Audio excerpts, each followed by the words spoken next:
Shalom semuanya. Saudara-saudaraku yang dikasihi Tuhan, di seluruh dunia hari ini gereja merayakan hari kenaikan Tuhan Yesus ke sorga. Alkitab menyebutnya Yesus terangkat ke surga.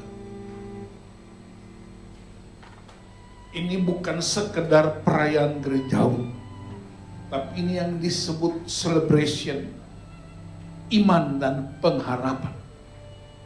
Nah, saudara-saudara, kita kenal dan tahu satu ayat yang sangat populer. Yesus naik ke surga menyediakan tempat. Amin. Yang percaya boleh lambaikan tangan bahwa tempatnya sudah di surga. Haleluya. Benar, Yesus naik ke surga menyediakan tempat bagi orang-orang yang percaya kepadanya. Tapi ingat, dia juga naik ke surga untuk berkuasa, duduk di sebelah kanan Allah Bapa, memberi otoritas kepada murid-muridnya, kepada gereja untuk melanjutkan pekerjaan bagi generasi demi generasi sampai ia datang kembali. Dan tema gereja ini ialah berjalan bersama Tuhan Yesus. Nah, mari kita selidiki beberapa prinsip Allah berjalan bersama umat. Dalam perjanjian lama, cara Allah bersama umat itu spektakuler, yang sering disebut uncontrollable, tidak bisa kita kontrol. Contoh, tiang api pada waktu malam, tiang awan pada waktu siang, air keluar dari batu karang, mana turun dari sorga, datanglah sejumlah burung puyuh dan dagingnya bisa dimakan. Laut terbelah dua dan orang bisa berjalan. Temboknya bayangkan, cuma satu-satunya di dunia. Temboknya itu dari air. Air bisa berdiri di tembok. Kitab Mazmur bilang padang gurun diubahkan jadi jalan raya. Dia menyertai hamba-hambanya yang diutus, Musa dan Harun. Kita ingat peristiwa Nuh. Dia menyertai Abraham. Dia menyertai Daniel dan kawan-kawan di Babilonia. Dia menyertai Nabi Elia. Dia menyertai Raja Daud dengan tahtanya yang terus berkarya. Jadi kalau kita bikin daftar penyertaan Tuhan, betapa spektakulernya penyertaan Tuhan. Sekali lagi, itu yang disebut mujizat-mujizat yang spektakuler, yang tidak bisa dikendalikan oleh pikiran manusia. Dalam perjanjian baru kita temukan bagaimana murid-murid orang-orang yang terbatas, yang biasa, para nelayan, bisa diubahkan jadi rasul-rasul yang hebat. Orang-orang yang menurut pikiran dunia itu enggak pantas. Tapi ketika berjumpa dengan Kristus, terjadi perubahan yang radikal. Itu yang disebut mujizat yang luar biasa. Seorang hamba Tuhan di India namanya Stuart Gremens. Dia membuat sebuah penelitian tentang orang-orang percaya. Dan dia temukan kesimpulan.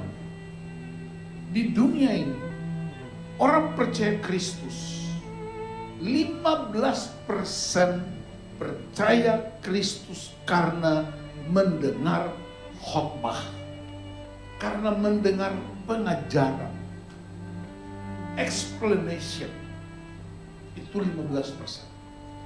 Tetapi 85% orang percaya Yesus karena melihat dan mengalami mujizat-mujizat. Jadi kalau ada gereja yang tidak percaya mujizat Kristus, berarti dia kehilangan 85% tuaian jiwa baru. Karena itu saya juga percaya sampai hari ini mujizat masih berlaku. Bilang amin. Nah, mari kita lihat, kalau bersama dengan Tuhan, Tuhan menunjukkan kehadirannya, berjalan bersama dengan Dia, ada tanda-tanda yang spektakuler, dan itu tidak cukup buat kita kalau kita hanya mengagumi tanda-tanda itu. Maka ketika Yesus sebelum naik ke sorga, Dia juga rindu, ingin supaya murid-muridnya juga melakukan tanda-tanda ini. Mari kita lihat ayatnya. Buka kitab Markus pasal 16. Ayat 15 sampai dengan 20.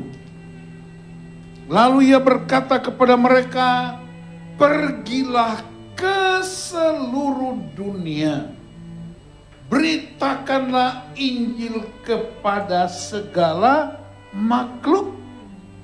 Siapa yang percaya dan dibaptis akan diselamatkan, tetapi siapa yang tidak percaya akan dihukum.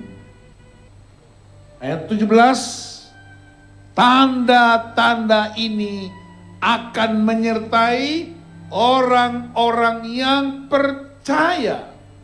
Dia tidak bilang tanda-tanda ini akan menyertai hamba-hamba Tuhan. Dia tidak berkata tanda-tanda ini menyertai pendeta-pendeta. Dia tidak berkata tanda-tanda ini akan menyertai para pengkhotbah. Tapi dia berkata tanda-tanda ini akan menyertai orang-orang yang percaya. Nah, ini bukan status sosial, tapi orang-orang yang percaya. Apa tandanya?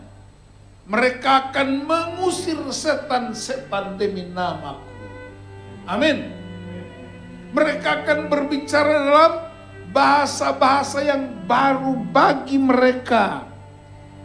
Ayat 18. Mereka akan memegang ular. Nah, ini dia. Ibu-ibu, takut ular gak? Nanti saya terangkan.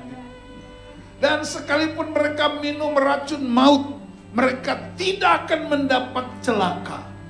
Mereka akan meletakkan tangannya atas orang sakit, dan orang itu akan sembuh.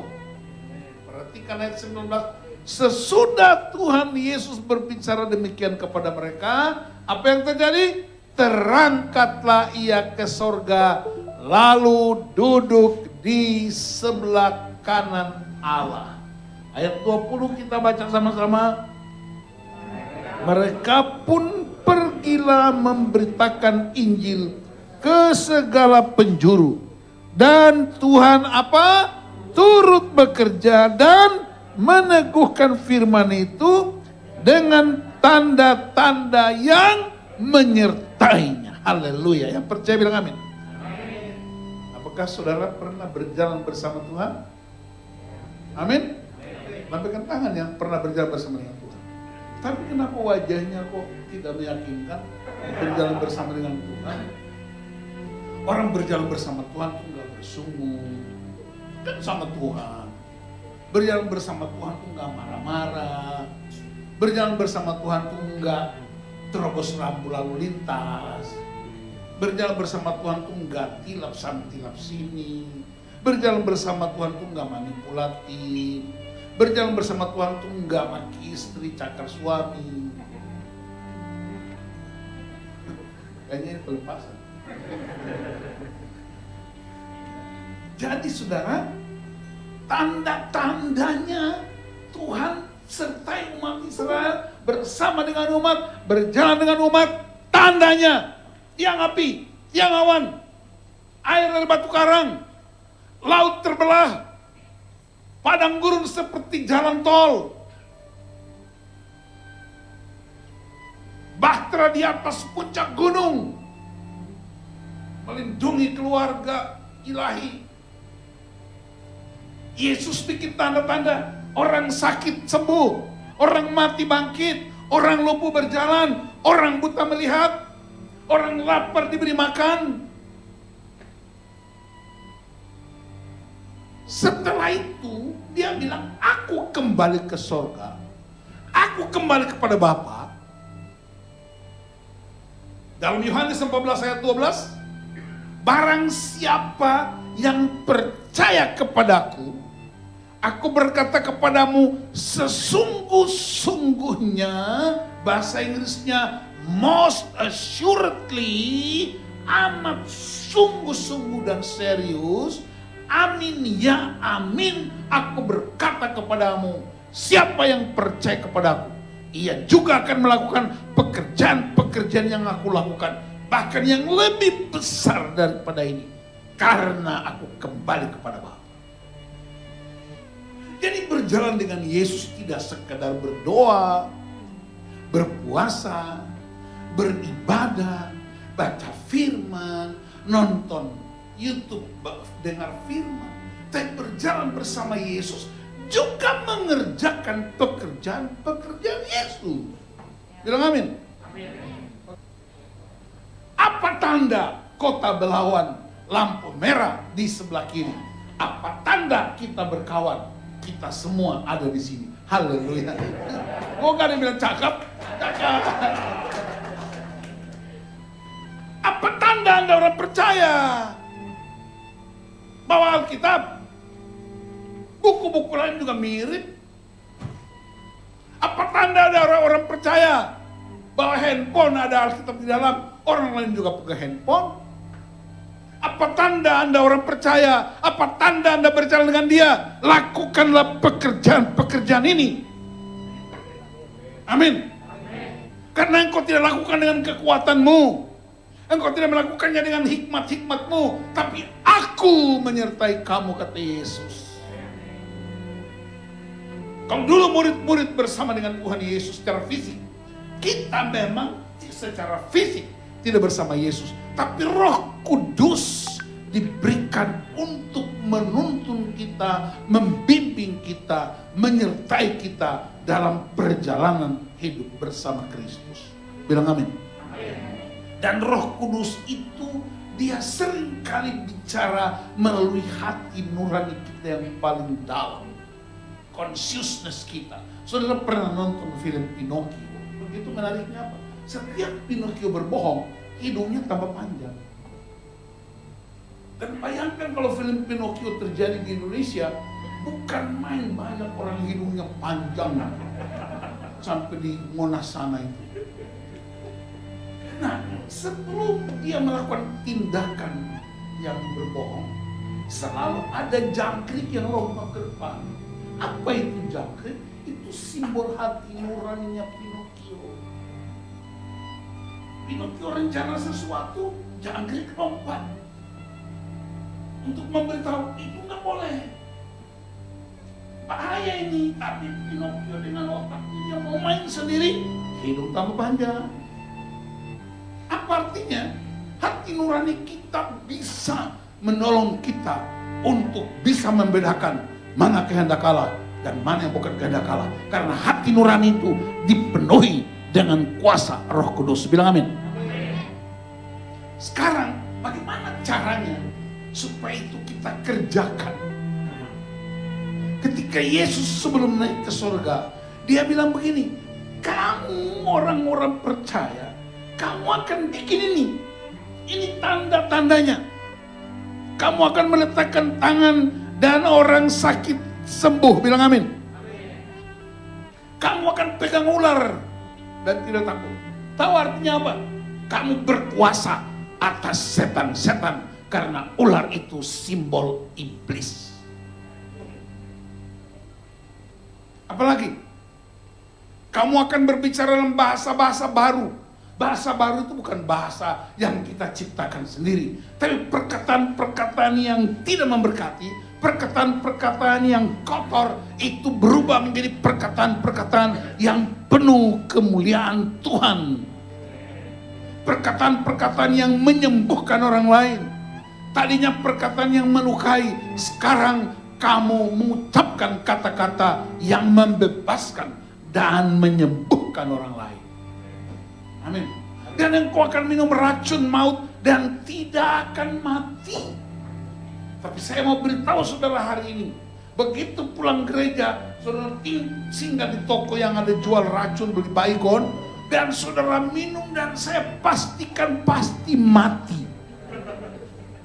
Karena itu namanya mencobai. Ayat itu dia berkata, kalau Anda ada di dalam dunia penginjilan, Anda di dalam dunia yang begitu kacau dan Anda sedang bawa firman Tuhan, ada usaha untuk membunuh engkau, ada usaha untuk meracuni engkau, engkau tidak akan mati. Tapi kalau kau tahu itu racun dan kau coba-coba minum, kau pasti mati. Makanya jangan sok punya iman kalau tahu. Nah, baru kemudian dia terangkat dan dia bilang begini, aku menyertai kamu.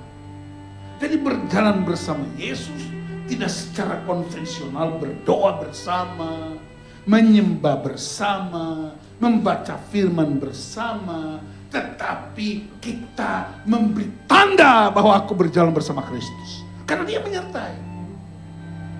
Mari kita lihat ayat yang lain yang berhubungan dengan tanda-tanda ini.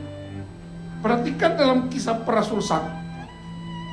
Kita buka ini karena kenaikan, itu kan jarak surga dan bumi kan jauh, nggak bisa diukur. Makanya khotbah kenaikan ini panjang banget karena jauh sekali. Haleluya. Mari kita buka Kisah Para Rasul pasal 1. Apa yang dijanjikan Yesus sebelum dia naik ke surga? Perhatikan Kisah Rasul 1 ayat 6 sampai dengan ayat 11. Tapi saya tidak baca semua. Perhatikan ayat 8. Tetapi kamu akan menerima kuasa kalau apa? Roh Kudus turun ke atas kamu, dan kamu akan menjadi saksiku di Yerusalem dan di seluruh Yudea dan Samaria dan sampai ke ujung bumi.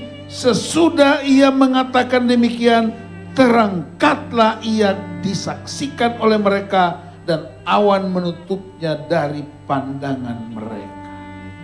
Jadi sebelum dia naik ke surga, dia janji, kamu akan terima kuasa kalau Roh Kudus turun ke atas kamu.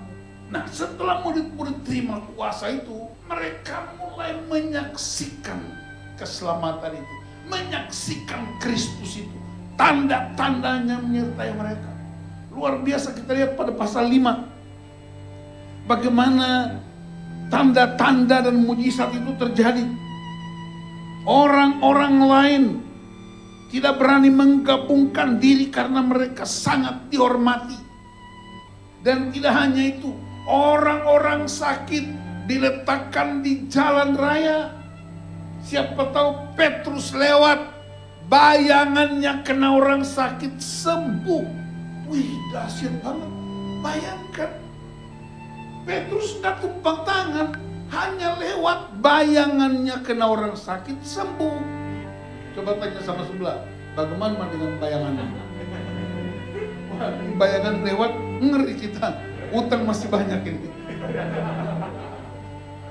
Betapa hebatnya bayangan Petrus menyembuhkan orang sakit. Yang tadi Markus letakkan tangan, ini enggak bayangan doang. Kamu nggak percaya? Biar saya mau lewat situ. Bayangan.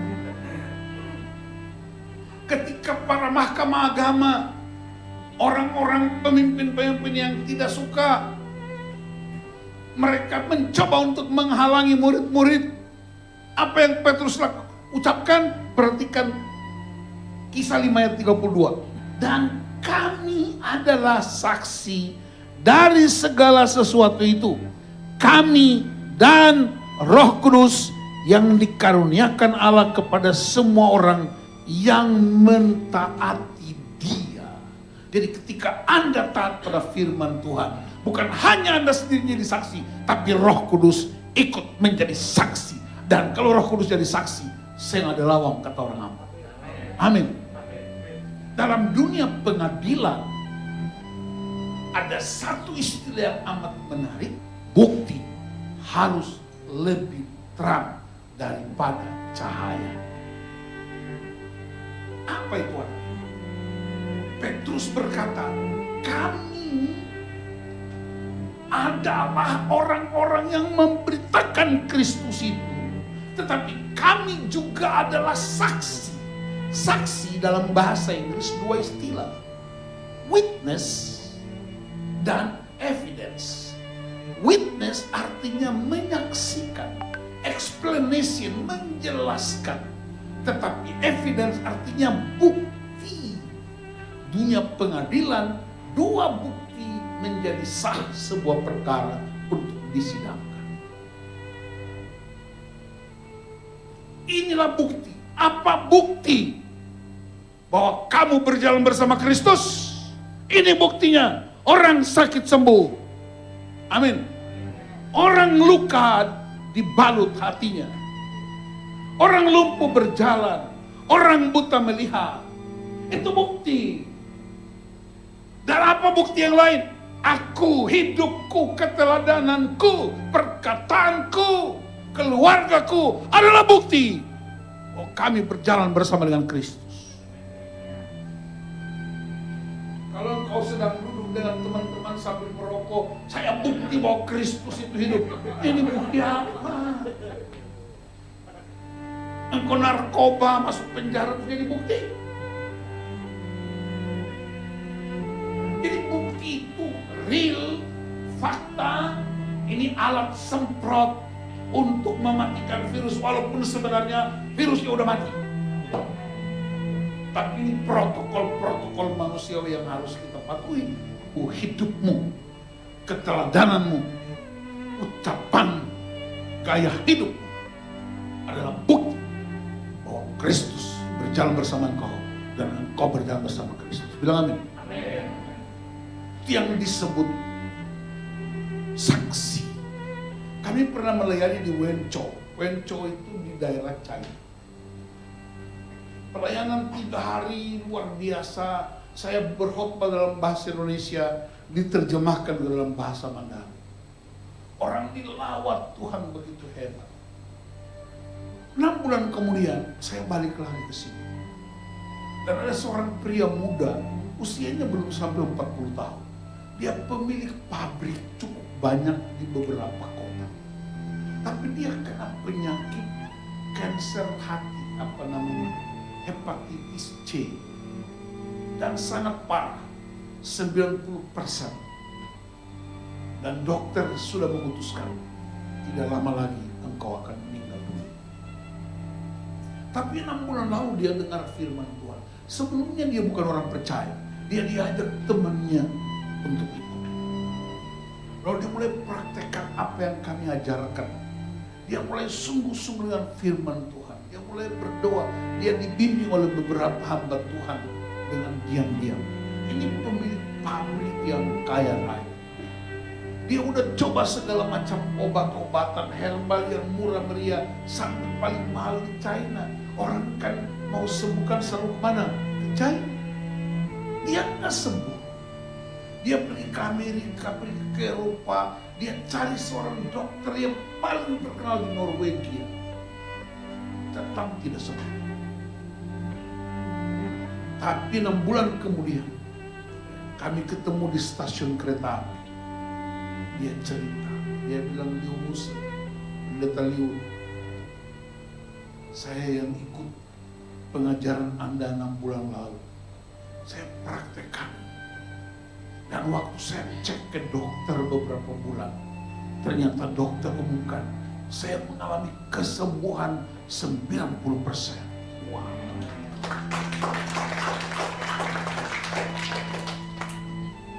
Berarti tinggal 10% dong. Pasti Tuhan sembuhkan. Dia bilang enggak. Loh, kenapa? 10% itu Tuhan izinkan tinggal di sini supaya aku terus bergantung kepada Tuhan. Dalam hati saya, yang pendeta siapa ya?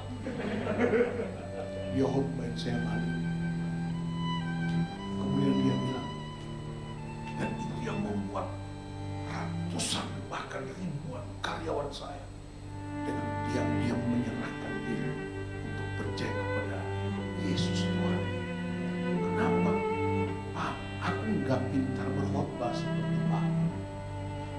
pintar terangkan Alkitab.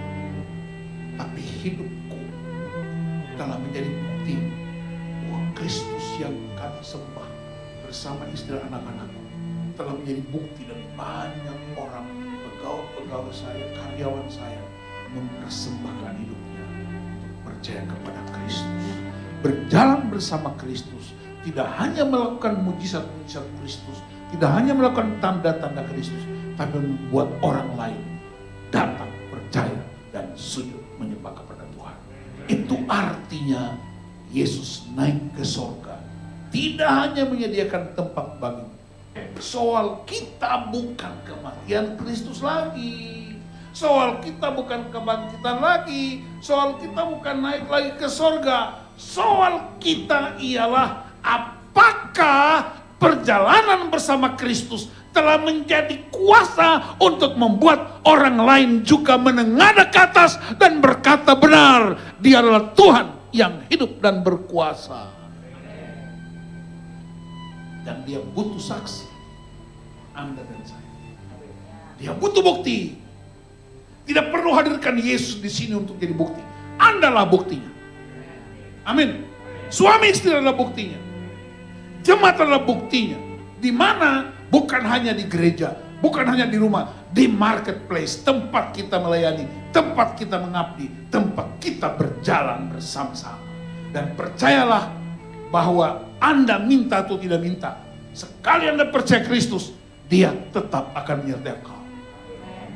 Penyertaan Tuhan tidak dapat diragukan. Tetapi jangan sampai perjalanan hidup kita diragukan. Waktunya kita menjadi bukti, menjadi saksi. Lakukanlah pekerjaan-pekerjaan ini. Barang siapa yang percaya kepada aku, kata Yesus, dia akan melakukan pekerjaan-pekerjaan yang aku lakukan. Bahkan pekerjaan yang lebih besar. Karena aku kembali kepada Bapa. Dan setelah pada waktunya, kita akan bersama-sama dengan Bapa di surga dalam kemuliaan yang abadi.